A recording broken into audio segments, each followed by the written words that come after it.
This is the Guyana rainforest on South America's northeast shoulder, one of the world's last unexplored areas.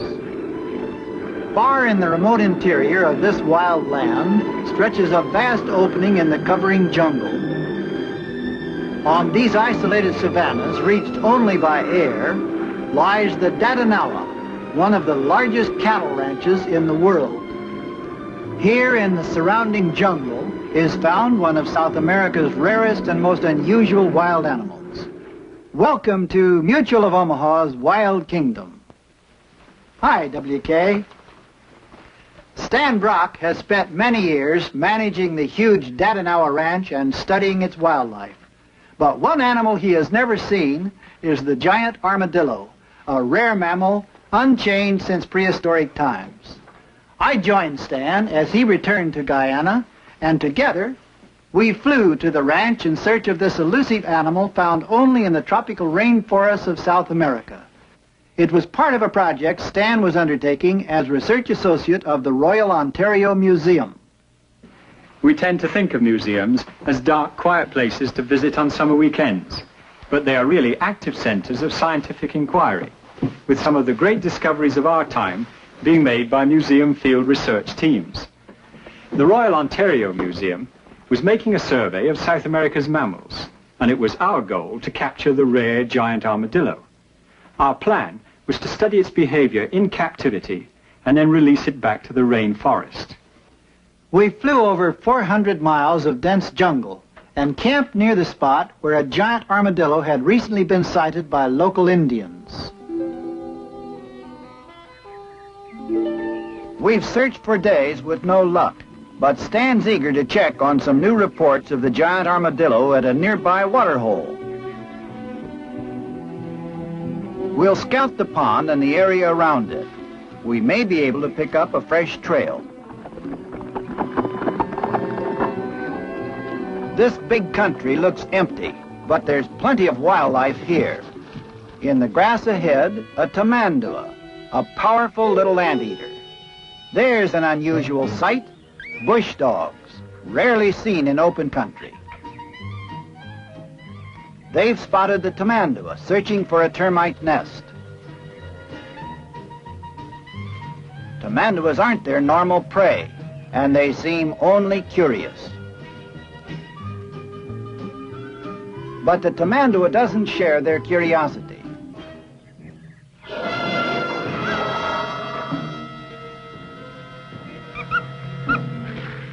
Bush dogs can be fierce beyond all proportion to their slight stature. The tamandua, too, is a deadly infighter. Its dagger-like claws are powerful enough to tear open rock-hard termite nests, and they can slash open a charging enemy.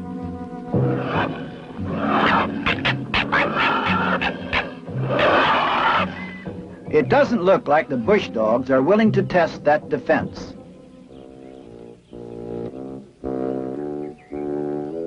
No sign of our quarry, but there's a smaller relative, the naked-tailed armadillo.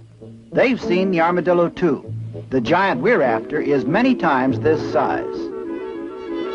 Again, this is not usual prey for the bush dogs, and they approach cautiously.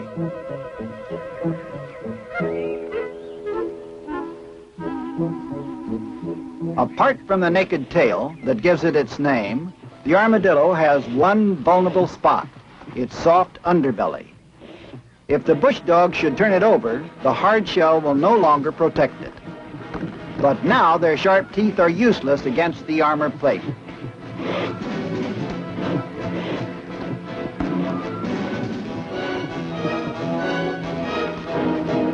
The dogs are too many and too strong, and the armadillo has only one defense now, to dig out of reach. But it can't make much headway in this hard, sun-baked soil.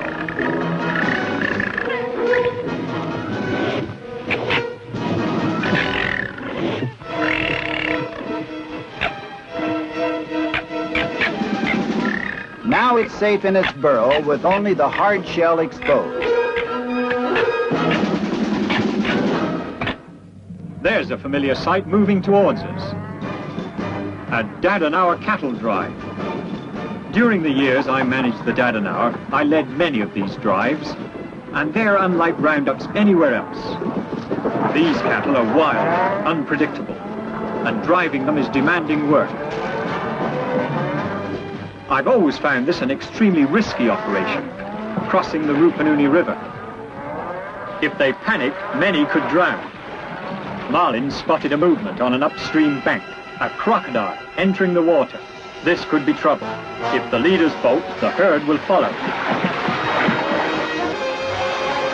He's coming this way. I've got to keep the leaders from being spooked.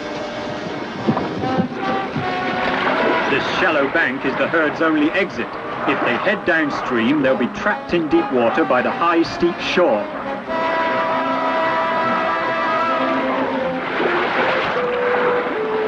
They're turning away from the crop and heading for trouble.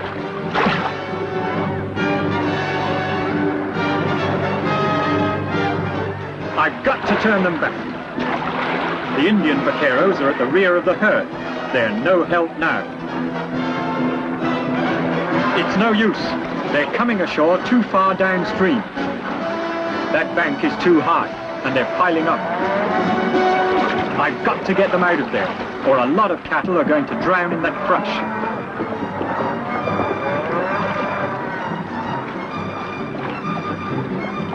They're crowding against the bank, and they can't climb out fast enough. The only hope is to try to head them upstream, where the shore isn't so steep.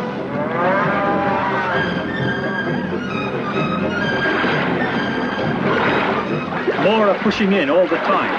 It's becoming a stampede in water. Good. Some are starting upstream. The Indians are too far back to pick up this straggler. She's exhausted and swimming the wrong way.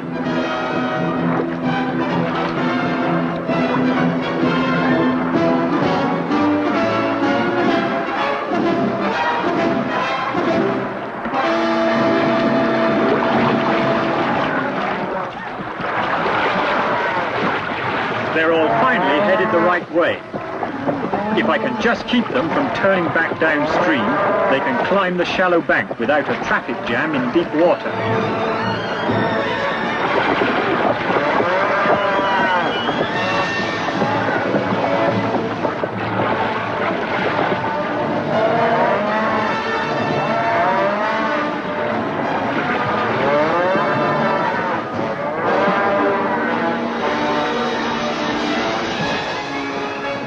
The last few are starting out, and the Indians will soon have the herd under control. Here's an exhausted calf that needs some help.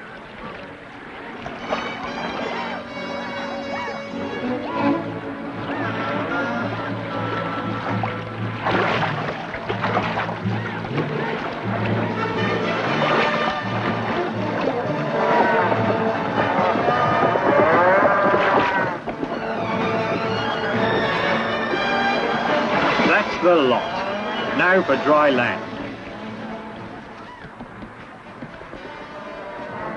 We didn't lose a single steer, and we might easily have lost 50 or 60 head. The Indian vaqueros rescued my horse from the panicked herd. It's probably as exhausted as I am, but we haven't much farther to ride till we reach the water hole where we'll continue our search for the armor-plated giant.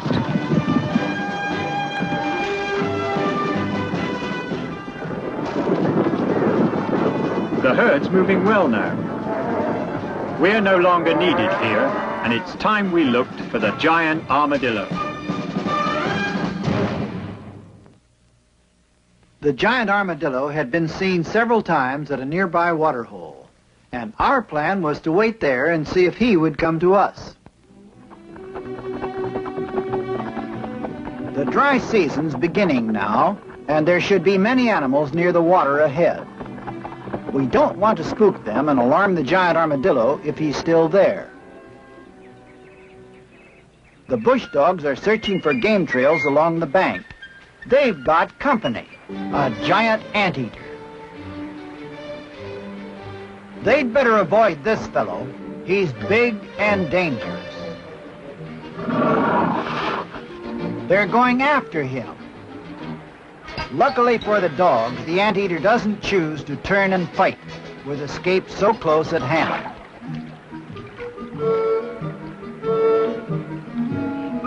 The dogs learn one thing about giant anteaters today. They're superb swimmers.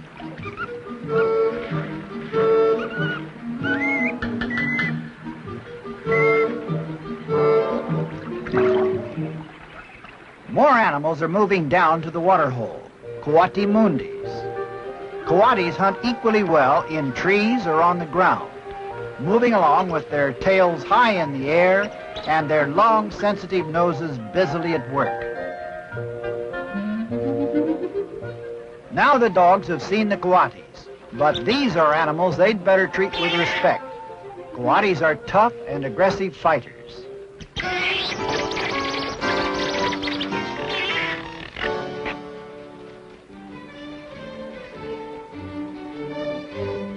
This whole area seems full of wildlife. Some predators, some prey. The coati's sniffing his way to an iguana. He's too busy catching insects to notice.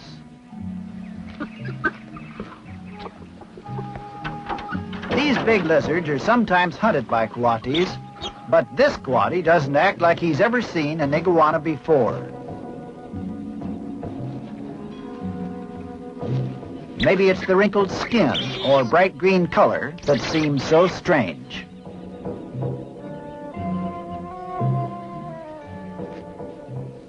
Now the iguana realizes it must fight for its life. Snapping and lashing its tail is its only defense.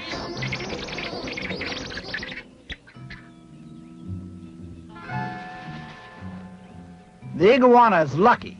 Today, the coatis are interested in easier prey.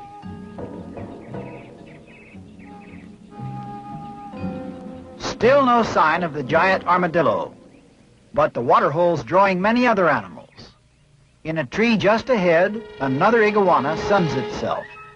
Someone else has spotted it too, a tyra.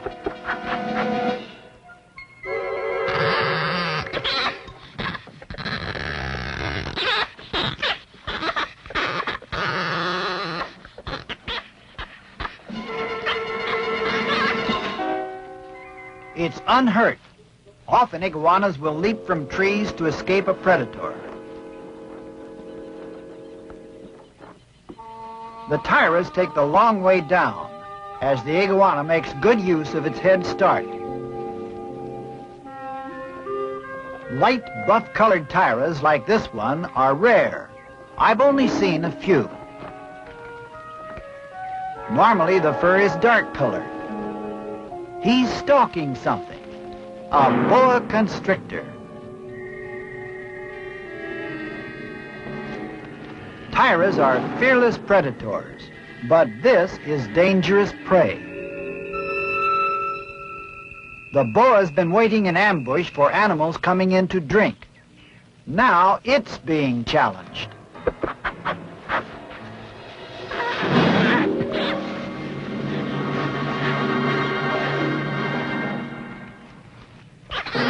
The tyra is quick. It stays just beyond reach of those jaws. Close, but only a mouthful of fur. If the snake connects, it will quickly surround the tyra with its suffocating coils, squeezing its life out. The tyras are fast, but so is the boa, and they've had enough. The dark one has spotted an armadillo, but not our giant.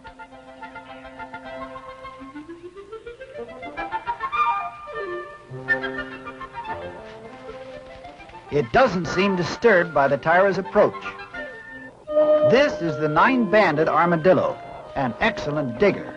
It would quickly burrow out of sight if it really felt threatened. Bigger than the naked-tailed armadillo, it's still less than 1/15 the size of the giant armadillo that we are after. Now he's getting annoyed. Those convulsive leaps are a characteristic defense. If you catch one of these armadillos, it may literally leap out of your hands.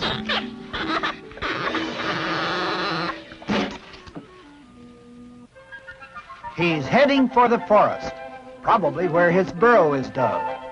That's also where his giant relative lives. We've had no luck here, so we'll ride along the forest edge and continue our search for signs of the giant armadillo.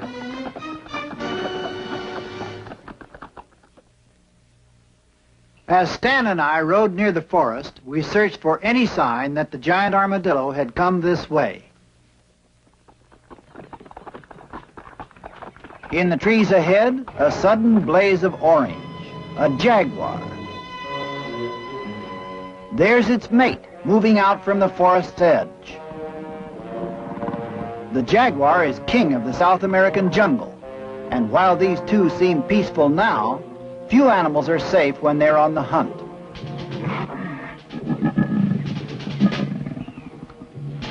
They're immensely powerful and often take prey many times their size.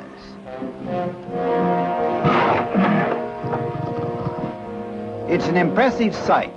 They're truly magnificent animals. They seem almost harmless in this kittenish mood. But Stan wants us to give them plenty of room. It isn't likely that they would attack without provocation, but there have been cases of these cats killing men.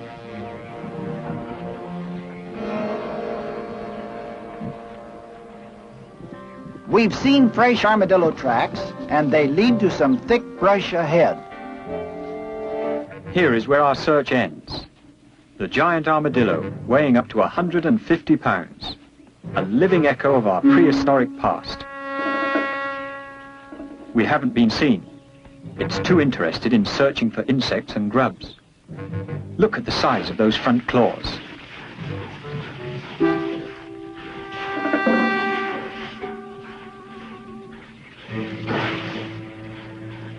They're fantastic diggers, and they can burrow underground quickly when threatened, anchoring themselves tightly in their hole with only the hard shell exposed.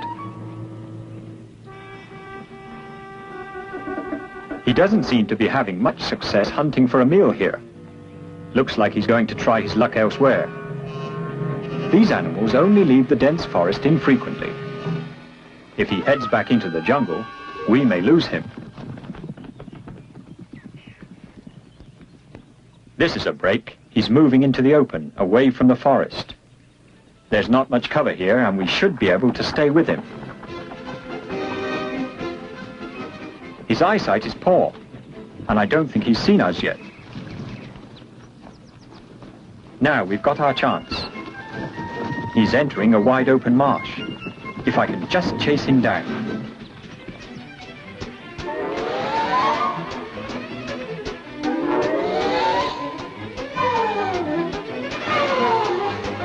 He's tremendously strong, and he gets great traction with those immense front claws. It's almost impossible to hang on, and this mud isn't helping matters.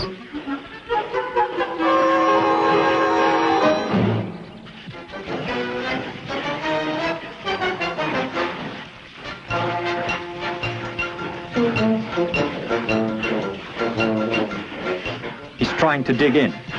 If he gets underground, we'll never pull him out. Nothing to do but hang on.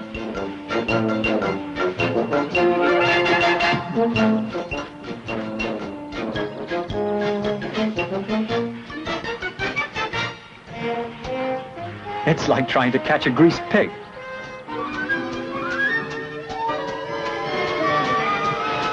There. Now he's not going anywhere. But those claws are a danger. Marlin's got the capture sack. But this fellow isn't ready to be captured yet.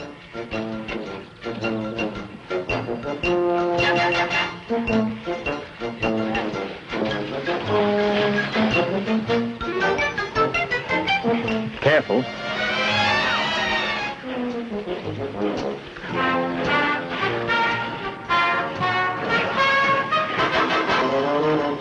No use.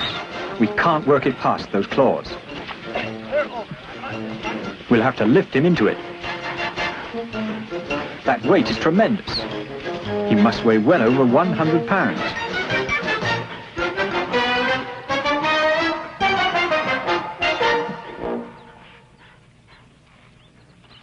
We've got our giant armadillo, and he's a big one.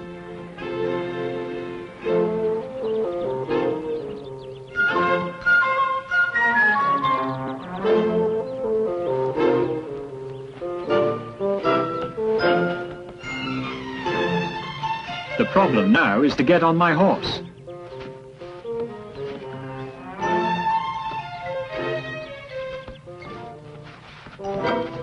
It would help if he'd stand still.